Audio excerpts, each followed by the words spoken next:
ክቡር አፈ ጉባኤ ፊልድ ማርሻል ብርሃኑ፣ ክቡርት ከንቲባ፣ ክቡርት ሚኒስትር፣ ክቡራን እንግዶች፣ እንዲህ ያለውን ታላቅ ስራ ጀምረን ለመጨረስ ለህዝባችን ስራ ለማስጀመር ስለበቃን ስላበቃችሁ እንኳን ደስ ያላችሁ ማለት እወዳለሁ።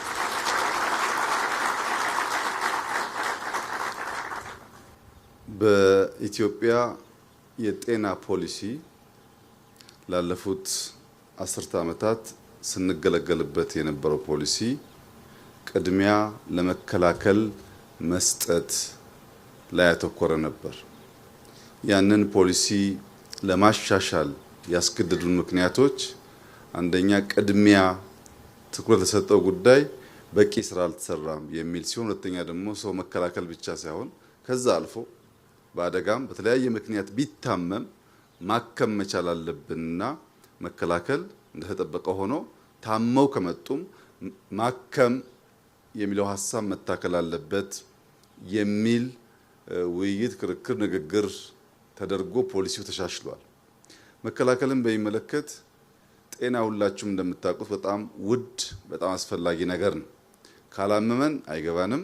ሲያመን ወይ ሲታመምብን ብቻ የምናውቀው በጣም ወሳኝ ነገር ነው። ልክ እንደ ሰላም ልጆች ሲታመሙብን፣ ወላጆች ሲታመሙብን የት መውሰድ እንዳለብን ጭምር ነው ግራ የምንጋባው።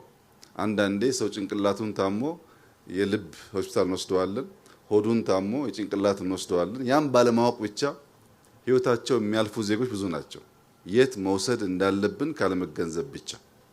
መከላከልን በሚመለከት ወንዞቻችን ቆሻሻ፣ ወኮይ የሌለበት ከተማ፣ የስፖርት እንቅስቃሴ የማይደረግበት፣ ልጆች መዋያ መስክ፣ ኳስ ሜዳ ስላልተሰራላቸው ካለ እድሜያቸው ወደ ጫት ወደ መጠጥ የሚሄዱበት፣ አዛውንቶች እግራቸውን ሊያፍታቱ ቢፈልጉ መውጫ ሰፈር የሌላቸው ከወጡም በጨለማ ምክንያት አደጋ የሚያጋጥማቸው፣ እነዚህን ጉዳይ ሳንፈታ መከላከል በተሟላ ሁኔታ ሊሳካ አይችልም። በሽታ ልክ እንደ ጦር ሰራዊት ውጊያ ይፈልጋል። ያ ውጊያ ደግሞ ትጥቅ ይፈልጋል። ትጥቁ ምግብ ነው። በአዲስ አበባ የተለያየ ቦታ የመመገቢያ ማዕከል የተገነባው ቢያንስ ሰዎች ጎራ ብለው መብላት የሚችሉበትን ባህል ለማለማመድ፣ ማዕድ ማጋራት ልማድ እንዲሆን፣ በሁሉም ሰዎች ሰው ካለው መክፈል ማካፈል እንዲለምድ ያስፈለገበት ምክንያት በሽታን መከላከል ከተማችን ውስጥ ችግር ሆኖ ስለቆየ ነው።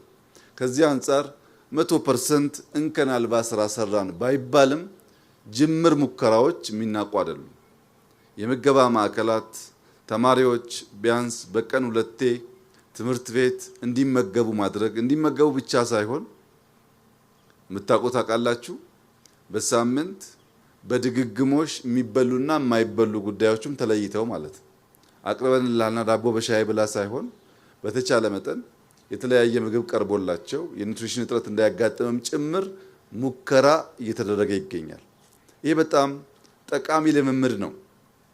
ኢትዮጵያ ውስጥ ማዕድ ማጋራት ያን ያክል ያስፈልጋል ወይ ብለው የሚያስቡ ሰዎች እንዳሉ አውቃለሁ። ግን ያስፈልጋል። የሚቸገሩ ሰዎች አሉ። አሁን ነገ አረፋ ነው። ብዙ ሀብታሞች ያርዳሉ። ብዙ ድሃዎችን ማጋራት ካልቻል አንዳንዶቻችን ቤት ተጠግበን የምንደፋው ቢኖርም አንዳንዶቻችን ቤት ደግሞ ችግር አለ። ይሄንን በተሟላ ደረጃ ኢትዮጵያ ዜጎቿን መርዳት መመገብ እስክትችል ዜጎች በትብብር መንፈስ ያንን ችግር ማለፍ መቻል ይኖርባቸዋል። ያን እያደረግን ስንሄድ የተሟላ ጤንነት ያለው ትውልድ እና ማህበረሰብ ይፈጠራል። ከዚህ አንጻር በመከላከል ብቻ ሳይሆን የታመሙ ሰዎች በማከም ጭምር አዳዲስ ኢንቨስትመንት እንስራ ባልነው መሰረት ባለፉት ጥቂት ዓመታት ሲመረቁ የነበሩ ሆስፒታሎች አሉ። ዛሬም እንዳያችሁት ቴክኖሎጂ በበቂ የተላበሰ በጣም ጥሩ ሆስፒታል ተመርቋል። በሚቀጥሉት ወራትም ይመረቁ። ለከተማ መስተዳደር ያለኝ መልእክት 2 ነው። አንደኛው ተሳክቶላችኋል። ባለፉት ጥቂት ዓመታት በሚያስደንቅ ሁኔታ ከተማውን በትምህርት፣ በስፖርት ማዘውተሪያ፣ በጤና፣ በመሰረተ ልማት፣ በኢነርጂ ሊታሰብ የማይችል ስራ ሰርታችኋል። ለዚህ የኢትዮጵያ ሕዝብ የአዲስ አበባ ከተማ ሕዝብ በሙሉ ያመሰግናችኋል።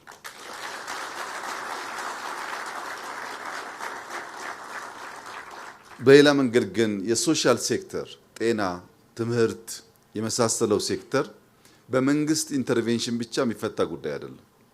መንግስታት ሙከራ ማድረግ አለባቸው። ክፍተት እያዩ መሙላት ይጠበቅባቸዋል። ግን ፕራይቬት ሴክተሩን መደገፍ በጣም ያስፈልጋል። አዲስ አበባ ውስጥ ከምንገምተው በላይ በርከት ያሉ ኢትዮጵያውያን ሆስፒታል ለመስራት እና ያንን ክፍተት ለመሙላት የማይናቅ ሚና ተጫውተዋል። ብዙ የሚደንቁ ሙያተኞች አሉ።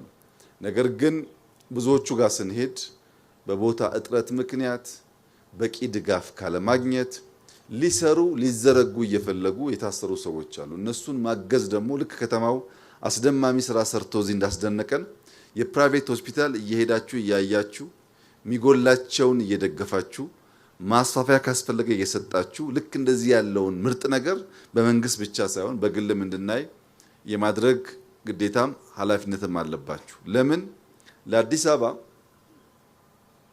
ካልተጋነነ የዚህ አይነት 50 ካልተሰራ አይበቃም። በጣም ትልቅ ፖፑሌሽን ነው። እኛ ደግሞ ፈርዶብን አንድ ለእናቱ ለምደናል። አንድ ነገር እንሰራና እሱን እያወደስ መኖር እንጂ መደጋገም አናቅም።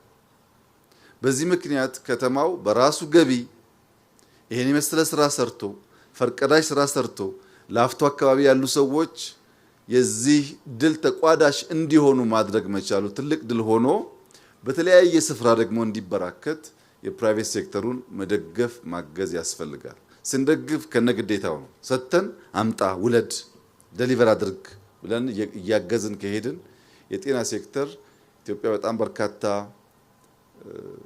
ሐኪሞች ታፈራለች፣ ኢንፍራስትራክቸር ትገነባለች። ዜጎችን አክማ ማዳን በዛው ልክ ማደግ እንዲችል ማድረግ ይኖርብናል። ለጤና ተቋማት ሙያተኞች፣ ለጤና ቢሮ ያለኝ መልእክት ደግሞ ዛሬ ድግስ ነው። ከዚህ ቀደም ድንጋይ ማስቀመጥ ስተት ነው፣ አናስቀምጥ ብለን እንጨርስ ማለታችን ትክክል ነው። አሁን ደግሞ መቅረት ያለበት አንድ ባህል አለ። ምርቃት ሲኖር ያምራል። እንደምታዩት የዛሬ ወር ስንመጣ መልሰን ይህንን ካላየን ዋጋ የለውም። ይሄ ሆስፒታል የተመረቀው ለኛ አይደለም። ይሄ ሆስፒታል የተመረቀው ለዜጎች ነው። ማጽዳት፣ አካባቢውን ማሳመር የሁል ጊዜ ልማድ መሆን አለበት እንጂ ምርቃት ላይ ብቻ ከሆነ ዋጋ የለውም። ይሄ ደግሞ የጤና ቢሮ ስራ ይሆናል። እርግጠኛ ነኝ ከንቲባዋ፣ ምክትል ከንቲቦች እኛም ብቅ ብለን ማየታችን አይቀርም። ዛሬ ያየነውን ነገር የዛሬ ወር 2 ወር ካላየን ያው ባወደሰ አፋችን ደግሞ ወቀሳም ይከተላል ማለት ነው። ባህል መሆን አለበት። መርዳትም ከተጀመረ ባህል መሆን አለበት። መስራትም ባህል መሆን አለበት። አንድ ጊዜ ያሳይተን ልም ከሆነ እንደ ኢትዮጵያ ያለ ሀገር መቀየር ያስቸግራልና ንጹህ መሆን አለበት። ሰዎች ሲመጡ የለመድ ነው አይቻልም፣ አትገባም፣ ክልክል ነው፣ ሐኪም የለም፣ ስብሰባ ነው፣ በሽታ ላይ በሽታ ጨምረን ከምንሸኛቸው ቢያንስ እረፍ፣ እስከዛ ዳቦና ሻይ የበላህ ቆይ፣ አይዞ ከተባለ ሰው ይጽናናልና ያንን ባህል ማለማመድ፣ ማስለመድ፣ መለማመድ ያስፈልጋል። በቅርቡ የጤና ሙያተኞች ስልጠና በኢትዮጵያ የሚሰጠውን ስናይ ኢትዮጵያ ውስጥ ከ400 በላይ ከተለያዩ አፍሪካ ሀገራት ስፔሻላይዝ የሚያደርጉ ሬዚደንቶች ኢትዮጵያ ውስጥ አሉ። ብዙ አፍሪካ ሀገር ብትሄዱ ከምትገምቱት በላይ ብዙ አፍሪካ ሀገር ውስጥ በተለያየ ዘርፍ ሕክምና የሚሰጡ ሰዎች ኢትዮጵያውያን ናቸው። ደቡብ አፍሪካን ብትሄዱ፣ ቦትስዋናን ብትሄዱ፣ የተለያየ ሀገር ብትሄዱ ኢትዮጵያውያን ከዚህ አልፈው ሌላ ሀገር እየሄዱ ማከም የሚችሉ ሰዎች እዚህ መጥተው መማር የሚችሉ አቅም ካለን በዛው ልክ ዜጎች ማዳን፣ እርካታን ማረጋገጥ ያስፈልጋል። ለምሳሌ በሰርቪስ እርካታዎች ይታያሉ። መሶብ ከመጣ በኋላ በጣም መሻሻል አለ። በሕክምናም እንደዛ መሆን አለበት እና ክብርት ከንቲባ በትምህርት ዘርፍ አዲስ አበባ ውስጥ በኪንደርጋርተን ግንባታ፣ በኤሌመንተሪ ስኩል ግንባታ የነበሩ እድሳት፣ በትምህርት ቤት ምገባ፣ በአስተማሪዎች ብቃት ማሻሻል፣ የአስተማሪዎች ኑሮ ማሻሻል ላይ የተሰራው ስራ በእጅጉ ከተማውን ያስመሰግነዋል።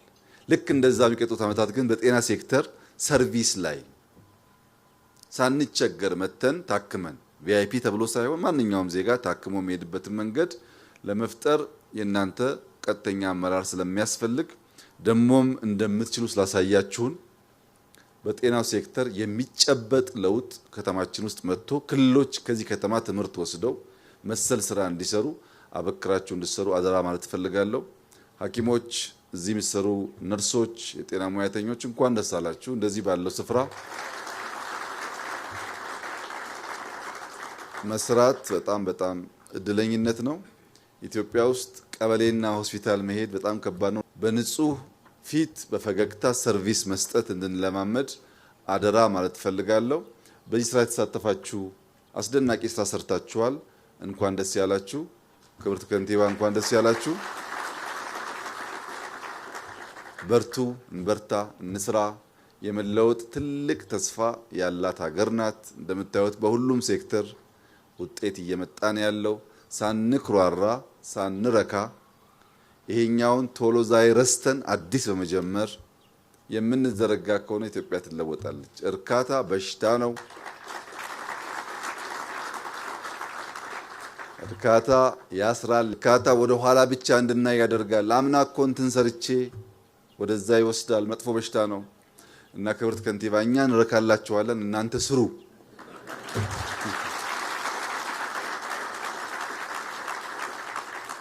እንዳትቆሙ አደራ ለማለት ነው።